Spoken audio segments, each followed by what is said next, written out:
우리 함께 인사하겠습니다. 잘 나오셨습니다. 성도님은 기도의 용사이십니다. 사랑하고 축복합니다. 사랑하고 축복합니다. 네, 감사합니다. 오늘 소망의 기도 네 번째 시간입니다. 겸손한 자에게 주시는 더 큰 은혜, 겸손한 자에게 주시는 더 큰 은혜라는 제목으로 말씀의 은혜를 함께 나누겠습니다. 오늘 말씀을 보면 우리가 왜 기도했음에도 불구하고 기도의 응답을 받지 못하는가? 물론 기도하지 않으면 응답을 받을 수 없겠죠. 그런데 기도했음에도 응답받지 못하는 이유에 대해서 1절과 3절에 공통적으로 나와 있는 한 단어가 있습니다. 바로 정욕 때문이라는 것입니다. 정욕. 정욕은 헬라어로 헤도돈이라는 단어를 쓰는데 그 본래 의미는 쾌락입니다. 쾌락을 위해서 쓰려고 잘못 구할 때에는 아무리 기도해도 하나님은 그 기도에 응답하지 않으신다는 것이죠. 왜냐하면 그것이 결국 우리를 망하게 하기 때문 아니겠습니까? 자녀들이 무엇을 달라고 했을 때 다 주겠습니까? 특별히 어린아이가 예를 들어서 위험한 어떤 물건을 달라고 하면 어디 마트에 갔는데 멋지게 생긴 칼이 하나 있어요. 그걸 자기가 장난감으로 사고 싶다고 때를 부린다고 사줄 수 있는 부모가 누가 있겠습니까? 사줄 수 없는 것이죠. 자, 우리가 잘못 구하는 기도는 하나님께서 응답하실 수가 없으신 것이죠. 하나님 우리를 사랑하시기 때문에 하나님 앞에 기도할 때는 온전한 마음으로 하나님께서 무엇을 원하시는가, 또 하나님께서 보시기에 그것이 우리에게 정말 필요한가, 그럴 때 그 기도가 응답되는 것이죠. 이 쾌락, 정욕, 쾌락이라고 하는 것은 과거 로마 사람들에게 있어서 하나의 철학이자 사상이기도 했습니다. 윤리 시간, 제가 고등학교 다닐 때 윤리 시간에 늘 나왔던 스토아 학파, 에피쿠로스 학파라는 그 철학자들이 있어요. 들어보신 분들도 아마 계실 것입니다. 윤리 시간, 예전에 학교 다니실 때 혹시 배운 것을 잊어버리셨어도 여러분 성경 사도행전 17장 8절에 보면 나와 있어요. 사도행전 17장 8절 한번 여러분 찾아보실까요? 에피쿠로스, 스토아라고 하는 단어가 나와 있습니다. 사도행전 17장 18절, 사도행전 17장 18절 말씀 한번 찾아보시면 설교를 이해하시는데 도움이 되실 것입니다. 사도행전 17장 18절 말씀입니다. 자, 17장 18절 말씀. 자, 찾으셨으면 함께 읽겠습니다. 시작. 어떤 에피쿠로스와 스토아 철학자들도 바울과 쟁론할세. 자, 여기까지. 자, 다른 내용은 우리가 다 깊이 있게 다루기는 시간이 없기 때문에, 자, 사도 바울과 논쟁했던 철학자들, 에피쿠로스, 스토아 철학자들이라고 성경에 나와 있죠. 자, 고대 로마 제국의 두 가지 철학 사상이 바로 에피쿠로스와 스토아 철학이었습니다. 이 스토아 철학은요, 이성을 굉장히 강조를 했다고 합니다. 그래서 철저한 금욕을 통한 마음의 평정을 강조한 철학. 사실 과거에 이 시대의 철학은요, 종교와 같았어요. 종교와 철학이 긴밀하게 연결이 되어 있습니다. 기독교도요, 기독교 사상, 기독교 신학, 기독교 철학. 사실 우리가 잘 알지는 못하지만 기독교도 하나의 철학에 영향을 주고 또 철학의 영향을 받아서 신앙의 하나의 체계를 이루어가는 것이죠. 자, 과거의 고대 로마에서는요, 스토아라고 하는 철학과 에피쿠로스라고 하는 철학이 양대 산맥을 이루고 있었다는 거예요. 자, 그런데 스토아는 금욕을 강조했다면 에피쿠로스는 쾌락을 강조한 것입니다. 그러니 여러분, 사람들이 무엇을 더 좋아하겠습니까? 금욕주의와 쾌락주의를 놓고 보면 아무래도 사람들의 마음이 어디로 가겠습니까? 쾌락으로 가는 것이죠. 자, 이 로마 시대의 이 쾌락주의 이 철학이 교회 안에 들어왔어요. 그래서 사람들이 쾌락을 추구하는 신앙으로 바뀌어가게 되었던 것입니다. 사실 기독교는 어떤 종교입니까? 십자가의 종교 아니겠어요? 십자가, 고난의 종교. 내 몫의 십자가를 지고 주님을 따르는 것, 이것이 기독교의 본질 아니겠습니까? 그것이 십자가 정신이죠. 십자가의 사랑과 헌신이지요. 이지 않겠습니까? 그런데 과거에 이 로마에 이러한 철학의 들어옴으로 인해서 쾌락을 강조하는 변질된 그러한 사람들이 생겨나게 되었던 것입니다. 당시 초대교회 안에도 그렇게 쾌락을 강조하는 사람들이 있었어요. 사람들이 다 쾌락을 추구하니까 기쁨을 얻는 것, 나의 만족을 추구하는 것, 이 쾌락이 그것 아니겠어요? 다른 사람의 이익을 위해서 내가 사는 것이 아니라 항상 세계의 중심에는 내가 있는 거예요. 나를 위해서 다른 사람이 살아줘야 되는 것이고요. 우리가 믿는 하나님도 나를 위해서 존재해야 되는 거예요. 내가 하나님을 위해서 사역하고 봉사하고 하나님의 뜻을 이루어 드리는 것이 신앙의 목적이 아니라 내 뜻을 이룸에 있어서 하나님이 수단이 되는 것이죠. 이것이 다 정욕에서 나온 것입니다. 우리는 하나님의 뜻을 이루어 드리기 위해서 살아가야 하는 줄 믿으시기 바랍니다. 하나님의 뜻을 이루기 위해서, 그것이 힘들고 어려워도 주님의 뜻이라면 그것을 이루어 드리는 삶을 사는 것, 그것이 진정한 신앙인 것이죠. 그런데 오늘날에도 마찬가지로 마치 하나님이 나를 위해서 존재하는 것처럼, 하나님께서 내 기도를 꼭 들어주셔야만 하는 것처럼, 물론 하나님은 사랑이 많으시기 때문에 우리가 무엇이든지 구하면 다 이루어 주시는 하나님이세요. 그러나 전제되어야 할 조건이 있죠. 우리가 하나님을 위해서 살아갈 때, 주님의 말씀에 순종할 때, 주님의 몸된 교회를 위해서 수고하고 헌신할 때, 주의 말씀을 증거하고 복음을 증거하는 삶을 살아갈 때에 하나님께서 그러한 사랑과 은혜를 베풀어 주시는 것 아니겠습니까? 우리는 주님을 기쁘시게 해드려야 할 사명이 있는 것입니다. 그런데 당시 초대교회 성도들 가운데 주님을 기쁘시게 해드리려는 그런 마음보다 주님이 나를 좀 기쁘시게 해주십시오. 내 요구가 있는데 주님이 내 요구를 들어주십시오. 그렇게 생각하면서 살았던 사람들, 그런 신앙의 방법, 이것이 바로 정욕, 기독교적 정욕이라고 할 수 있는 것이죠. 그래서 1절을 보면 이렇게 말씀합니다. 너희 중에 싸움이 어디로부터, 다툼이 어디로부터 나느냐? 너희 지체 중에서 싸우는 정욕으로부터 나는 것 아니냐? 그렇죠. 나 중심이니까, 내 마음에 안 들면 다른 사람도 자기 마음, 자기 중심이니까 서로 싸우는 거예요. 내 기분이 중요한 거니까, 신앙생활에 있어서 내 만족이 중요한 것이니까. 원래 기독교는 공동체성을 굉장히 강조하는 종교입니다. 그것이 초대교회 전통입니다. 그런데 어느 순간부터 개인주의, 개교의 중심주의, 다른 사람들을 돌아보지 않는 거예요. 교회도 다른 교회를 돌아보지 않는 거예요. 대형 교회는 작은 교회를 돌아봐야 할 책무가 있음에도 불구하고 자기 배만 불리는 그러한 교회들도 많이 있지 않습니까? 나만 신앙생활 잘하면 되는 거예요. 함께 가야 하는 것이 신앙생활의 본질이 되어야 하는데 정욕, 나만 생각하는 것이죠. 그러니 싸우고 다툴 수밖에 없지 않겠습니까? 교회 안에서 왜 분란이 일어납니까? 정욕 때문인 거예요. 이 쾌락, 나만 생각하는 것, 모든 것을 나 중심으로 바라보고 생각하는 것 때문에 나하고 생각이 안 맞으면 내가 맞춰주면 되잖아요. 나하고 생각이 다르면 맞춰주면 되잖아요. 설령 마음과 마음이 서로 하나가 되지 않는다 할지라도 이해해 줄 수는 있지 않습니까? 다양성이라고 하는 것이 있지 않습니까?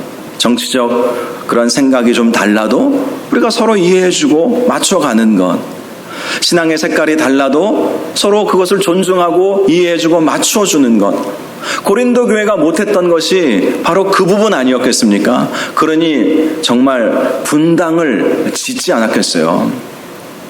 여러분, 정욕이라고 하는 것은 교회를 하나 되지 못하게 만들 뿐만 아니라 기도 응답을 받지도 못하게 한다는 거예요. 나 중심으로 생각하면 2절을 보면 너희는 욕심을 내어도 얻지 못하여 살인하며 시기하여도 능히 취하지 못함으로 다투고 싸우는도다. 정욕에 사로잡히면요, 욕심을 내죠. 심지어는 시기하고 살인까지도 저지릅니다. 그런데 그렇게 한다 할지라도 얻고자 하는 것을 얻을 수 없다. 이 정욕은 하나님 보시기에 그만큼 하나님께서 싫어하시는 것이라고 말씀하시는 것입니다. 2절 하반절에 이렇게 말씀하죠. 너희가 얻지 못함은 구하지 아니하기 때문이요. 여기서 구하지 아니한다는 것은 제대로 구하지 아니하기 때문이다. 이렇게 이해를 하시면 되겠습니다. 기도를 한다고는 하지만 정욕으로 구하는 것, 제대로 기도하지 않으면 결코 원하는 것을 얻을 수가 없다라는 것 아니겠습니까? 그래서 3절을 보니까 구하여도 받지 못함은 정욕으로 쓰려고 잘못 구하기 때문이라. 그렇습니다. 우리의 기도는 정욕으로 쓰려고, 쾌락으로 쓰려고, 나를 만족시키기 위해서 나의 만족을 중심으로 한 기도는 결코 응답받을 수 없다는 것입니다. 그렇다면 우리가 어떻게 기도해야 되겠습니까? 주님을 위한 기도, 주님을 기쁘시게 해드리려고 하는 그 마음의 기도, 이것이 필요한 것이죠. 예를 들어서 우리가 물질을 구한다고 할 때 어떻게 기도드리면 하나님을 기쁘시게 해드릴 수 있겠습니까? 하나님 물질 주십시오, 잘 살게 해주십시오, 잘 먹게 해주십시오, 큰 집 사게 해주십시오, 뭐 이렇게 기도하는 것, 그런 기도는 하나님 보시기에 별로 하나님께서 원하지 않는 기도라는 것이죠.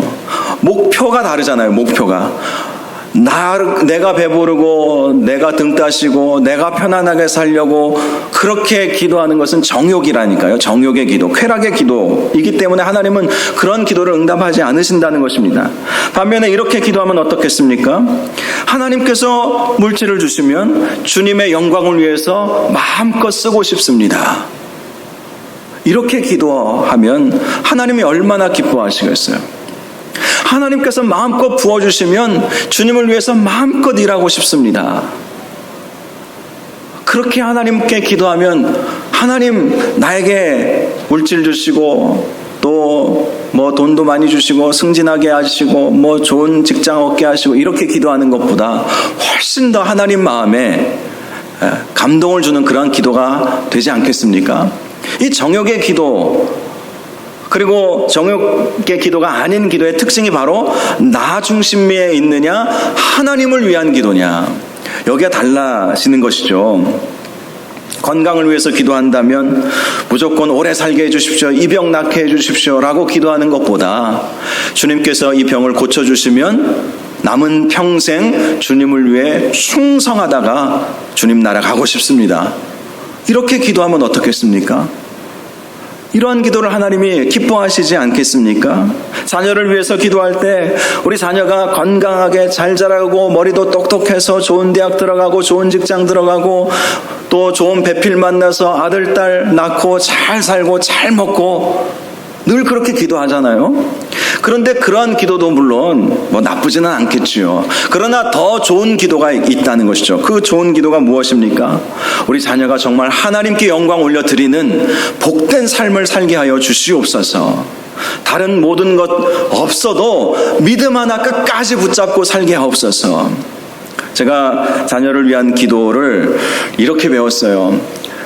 예를 들어서 뭐 우리 아이들도 이제 고등학생이고 대학 들어가려고 준비를 하고 있지만 좋은 대학 들어가게 해달라고 정필동 목사님이 늘 강조하시고 가르쳐 주셨던 그런 기도의 방법인데, 하나님 우리 아이가 이번에 어느 대학을 목표로 준비하고 있습니다. 그 대학에 꼭 들어가게 해주십시오. 그러나 그것이 하나님의 영광을 가리운다면 안 되게 해주십시오. 아예 그렇게 기도를 하는 거예요. 그렇게 기도 못 하시겠습니까? 그렇게 기도하면 하나님께서 안 되게 하시겠어요? 안 되게 하시면 정말 하나님의 다른 뜻이 있는 것이죠. 우리 아이가 서울대 들어가기를 원하는데 하나님 서울대에 꼭 들어가게 해주십시오 이렇게 기도하고 끝나는 것이 아니라, 우리 아이가 서울대 들어가기를 원하는데 만약 그것이 하나님의 뜻이 아니고 하나님의 영광을 가리운다면 안 들어가게 해주십시오, 안 되게 해주십시오. 그러면 하나님 보시기에 야 얼마나 마음이 흡족하시겠습니까? 그러면 가장 좋은 길로 우리 하나님은 응답하여 주시는 거예요. 우리 하나님은 어떤 하나님이십니까? 자신의 아들까지 아끼지 않고 내어주신 하나님 아니십니까? 그런데 그 무엇을 아끼시겠어요? 우리 하나님은 결코 인색하신 하나님이 아니십니다. 넉넉히 후히 주시는 하나님 아니십니까? 그 하나님을 기쁘시게 해드리는 기도를 올려드리는 것, 이것이 정욕으로 구하는 기도가 아니다라는 것을 말씀하고 있는 것입니다. 4절을 보면 정욕으로 구하는 사람들에 대해서 간음한 여인들이라고 말씀하고 있죠. 왜 가늠한 여인이라고 말을 하겠습니까? 세상과 하나님을 동시에 섬기고 있기 때문인 것입니다. 세상의 철학과 하나님의 말씀을 동시에 믿는 사람들, 그러나 그것은 진짜 믿음이 아닌 것이죠. 그러한 사람들을 향해서 하나님과 원수가 된다, 이렇게 말씀을 하고 있습니다. 하나님은 어떤 하나님이십니까? 시기하시는 하나님이세요. 하나님 감정이 있으시잖아요. 하나님의 그 감정, 하나님께서 느끼시는 그 느낌, 그 형상이 우리에게 그대로 왔어요. 그래서 우리에게 어떤 감정이라고 하는 것이 있지 않습니까? 물론 하나님은 죄된 감정은 없으세요. 그런데 하나님도 질투하시고요, 하나님도 시기하시는 마음이 있으세요. 우리가 세상을 향해서 지난주인가요? 새벽인가요? 제가 한번 말씀을 나누었는데, 저울질하는 거, 지난주였던 것 같아요. 저울질하는 거, 하나님 정말로 싫어하는 것입니다. 너희가 하나님과 원수가 된 것이다. 저울질하는 것 자체를. 성령 하나님은 우리 마음에 계시면서 시기하시기까지 우리를 사모하신다. 하나님은 우리와 함께 하시기를 원하신다는 것입니다. 자, 그런데 6절을 보면 이렇게 말씀합니다. 그러나 더욱 큰 은혜를 주시나니 그러므로 일러스되 하나님이 교만한 자를 물리치시고 겸손한 자에게 은혜를 주신다 하였느니라. 자, 여기서 그러나가 중요한 것이죠. 정욕으로 구하는 그러한 기도자가 되지 말고, 그러나 더 큰 은혜를 주시는 그러한 하나님이 계심으로 하나님만 바라보는, 하나님 앞에 겸손한 자에게 은혜를 주신다고 하셨으니까요, 하나님만 바라보는 그러한 겸손한 하나님의 종이 되어야 한다, 이렇게 말씀하고 있는 것입니다.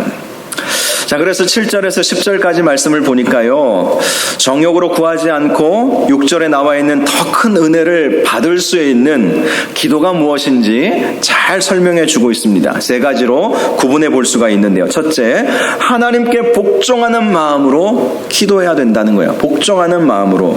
7절을 보니까 그런즉 너희는 하나님께 복종할지어다 마귀를 대적하라 그리하면 너희를 피하리라.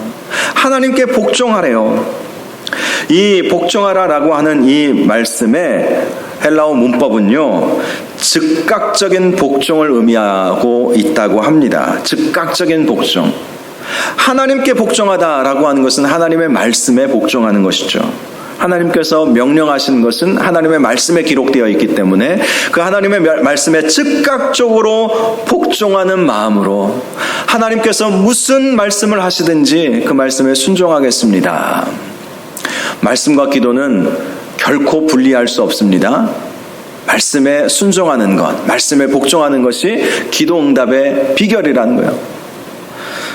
요한복음 15장 7절 너희가 내 안에 거하고 내 말이 너희 안에 거하면 무엇이든지 원하는 대로 구하라 그리하면 이루리라. 주님의 말씀이 우리 안에 거할 때에, 그럴 때 우리가 무엇이든지 원하는 대로 우리 주님께서는 응답하여 주신다. 그러니 하나님께 복종하는 것, 하나님 말씀에 순종하는 것, 하나님 말씀과 동행하는 것, 이것이 기도 응답의 비결 아니겠습니까? 그런데 말씀을 보면 그렇게 하나님께 복종함과 동시에 마귀를 대적하라 이렇게 말씀하고 있죠.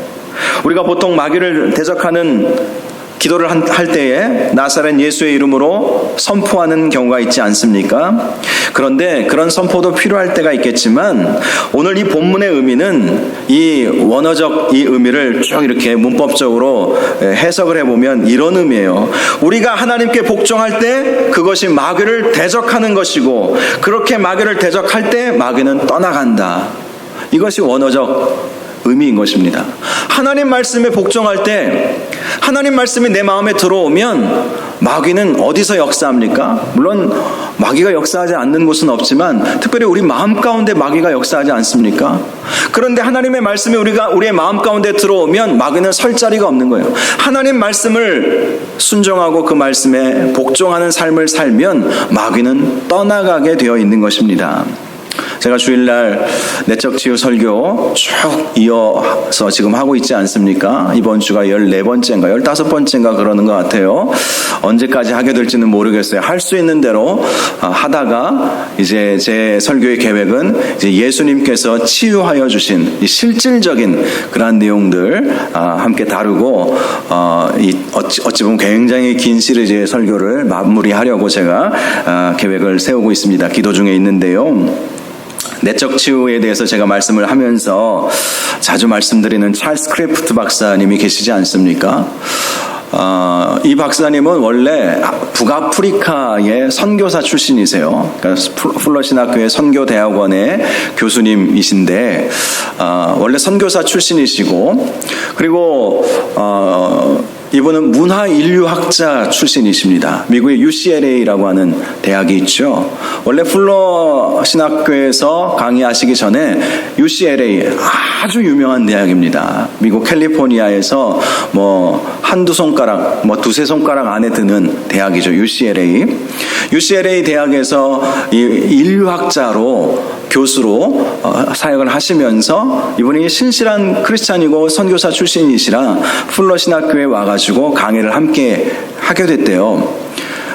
그래서 이제 풀러 신학교는 신학교니까 재정이 얼마나 있겠습니까? 월급은 UCLA에서 받고 강의의 반은 풀러 선교대학원에서 강의를 이제 시작을 하게 되셨다고 해요. 이분은 문화인류학자이기 때문에 선교지의 여러 문화들을 연구하고 문화의 다양성들을 선교사들에게 알려주고 그렇게 이제 공부를 가르쳐 주는 것이죠. 자, 그러다 보니까 각 선교 지역들마다 선교사님들이 이 영적 대결을 경험할 때가 있다는 거예요. 영적 대결. 각 문화, 각 종교, 그 지역을 꽉 잡고 있는 그런 악한 영의 세력들이 있지 않겠습니까? 어느 지역이든지. 힌두교 같은 경우는 아주 암울하죠. 음울하다라고 그렇게 표현해야 되나요? 힌두교? 음흉하다고 표현해야 되나요? 아주 좀 지저분한 그런 느낌이 듭니다. 하도 몇십억 개의 신을 섬기고 있으니까. 집집마다 구석에요. 다 자기들이 믿는 그 신들의 우상을 조그맣게 만들어가지고 이렇게 옆으로 쫙 이렇게 만들어놨어요. 어느 집이든지. 그래서 저도 이제 인도 같은데 단기 선교로 이렇게 가보면 다른 일반 현지인 집에 들어가면 느낌이 안 좋아요. 자, 이 영적 세력, 마귀가 잡고 있는 그런 영적 세력들이 있지 않습니까? 그래서 이분이 문화인류학을 연구하면서 이 치유 사역을 함께 이제 도입을 하면서 내적 치유, 그리고 내적 치유의 가장 깊은 단계로 들어가 보면 우리 마음을 꽉 붙잡고 있는 견고한 진을 형성하고 있는 악한 마귀를 만나게 되어서 그 마귀를 쫓아내고 귀신을 쫓아내는 그러한 사역까지도 해야 된다. 그분은 그렇게까지도 주장을 하시는 분이신데요. 그분이 말씀하신 이론이 하나 있습니다. 영어로 Let's and Garbage라고 하는 이론인데요. 번역하면 쥐와 쓰레기 이론이에요. 이 말이 어떤 의미냐면 쓰레기가 있는 곳에는 쥐가 몰려든다.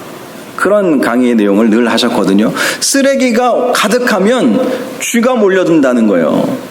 자, 치유에 있어서도 마찬가지예요. 마음에 온갖 잡동사니 상처, 어두움, 두려움, 불안, 분노 이런 것들로 가득 차면요 쥐가 몰려오는 거예요. 귀신들이 몰려오는 거예요.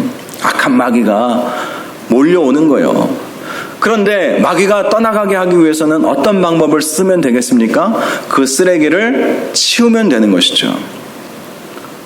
그래요, 여러분. 우리가 축사하고 나가라 이렇게 안 해도 우리 마음에 하나님의 말씀으로 가득 채워지고 성령으로 채워지면 마귀가 어디에 있겠어요?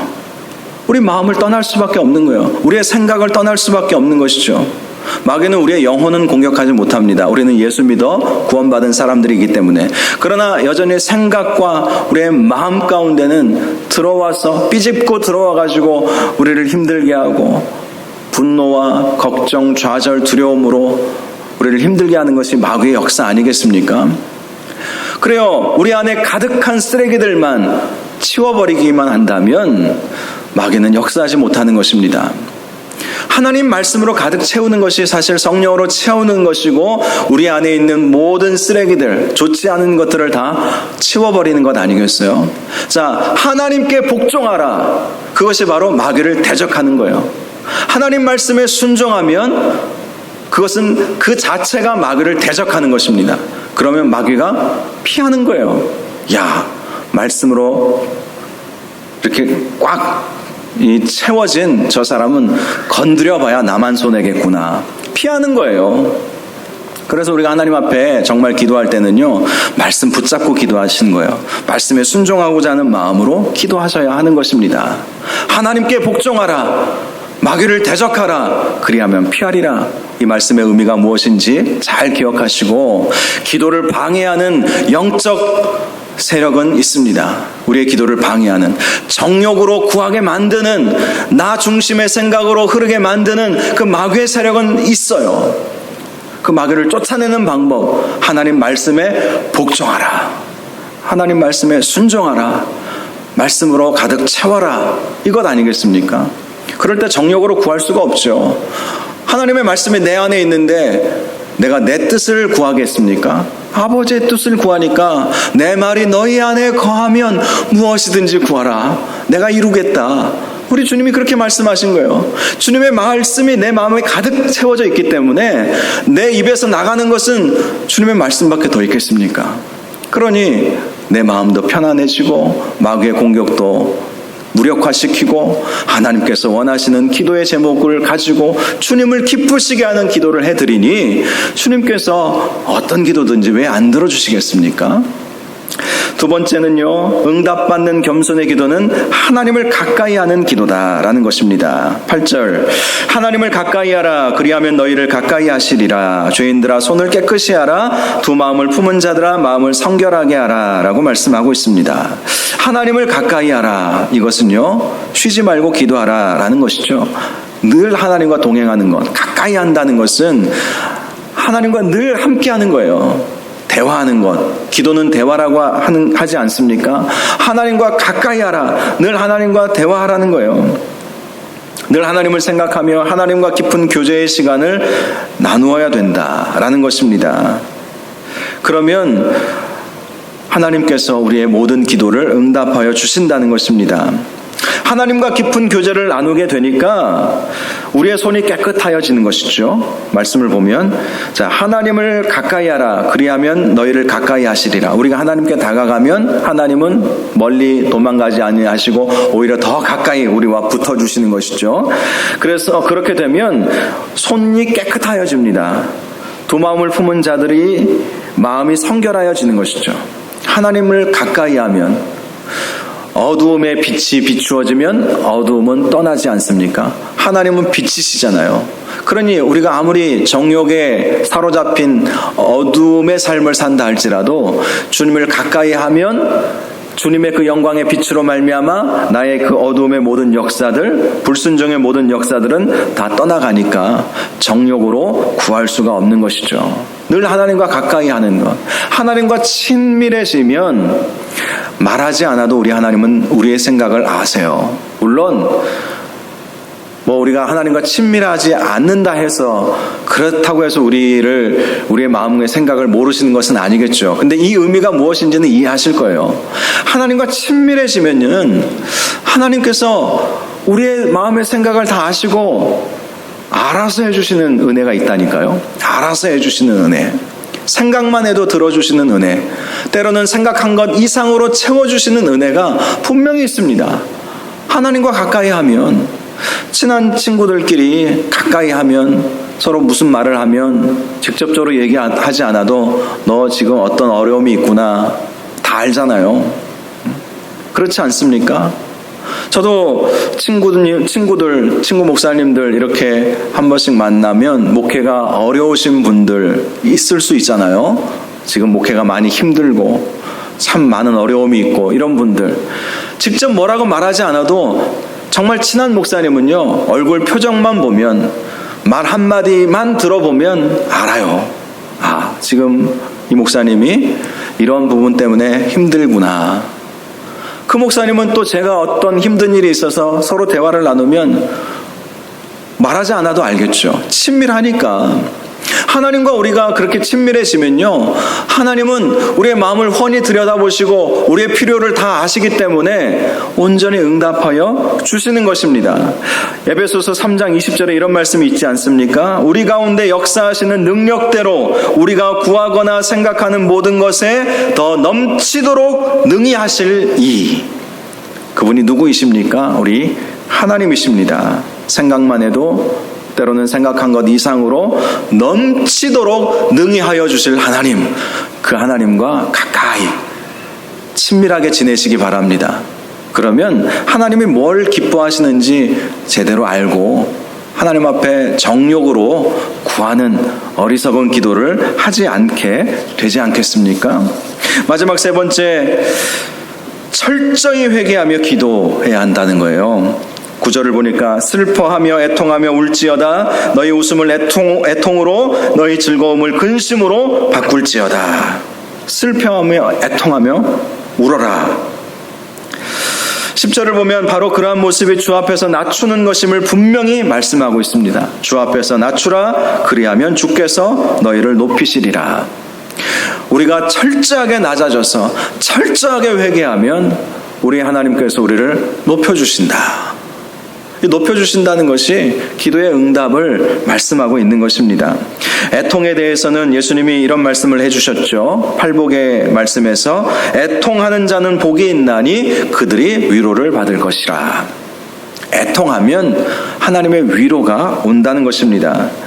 근심에 대해서는요, 헬라어 단어의 의미가 낙담이라고 하는 의미를 가지고 있습니다. 이 낙담이라고 하는 이 의미를 가지고 있는 이런 마음으로 기도했던 사람이 있어요.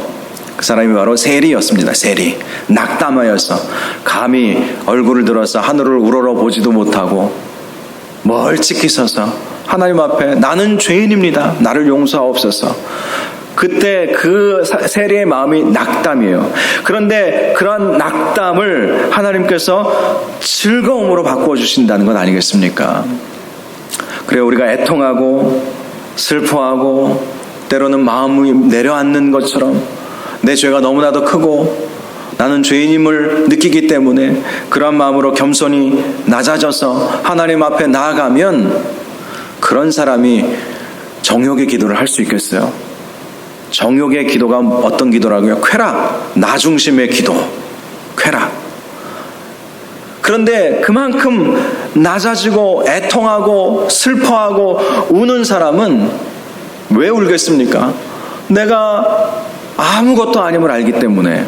그러니 그런 사람은 정욕의 기도를 드릴 수가 없는 것이죠. 사랑하는 여러분, 정욕을 버리고 정말 하나님께서 원하시는 기도를 이 시간 할 수 있기를 바랍니다. 정말 하나님이 어떤 기도를 원하실까?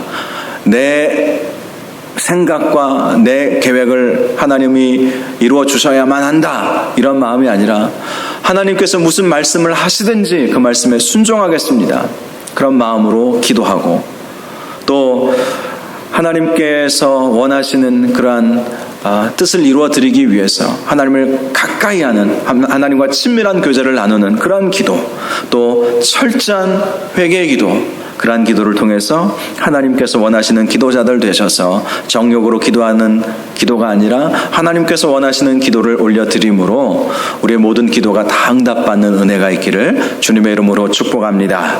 이 시간 우리 함께 기도하기를 원합니다. 하나님, 오늘 말씀과 같이 정말 하나님께서 원하시는 기도자가 되게 하여 주시옵소서. 결코 정욕으로 기도하지 않게 하여 주시옵소서. 하나님의 뜻을 이루며 기도하기를 원합니다. 하나님께서 무엇을 원하시는지 늘 생각하면서 기도하게 하시고 내 마음에는 하나님의 말씀으로 가득 채워지게 하여 주시옵시고, 하나님과 가까이 날마다 기도하며 기도의 자리를 지키며 하나님과 친밀한 관계를 유지하게 하여 주시옵시고, 겸손히 낮아지며 철저한 회개의 기도를 하나님 앞에 올려드림으로 우리가 정욕의 기도자가 아니라 정말 하나님께서 기뻐하시는 기도자의 삶을 살아갈 수 있도록 인도하여 주시옵소서. 우리 이런 제목으로 주여 한번 부르짖고 기도하겠습니다. 주여, 거룩하시고 존귀하신 아버지 하나님, 정욕으로 구하는 기도는 결코 응답받을 수 없다고 말씀하셨습니다. 하나님,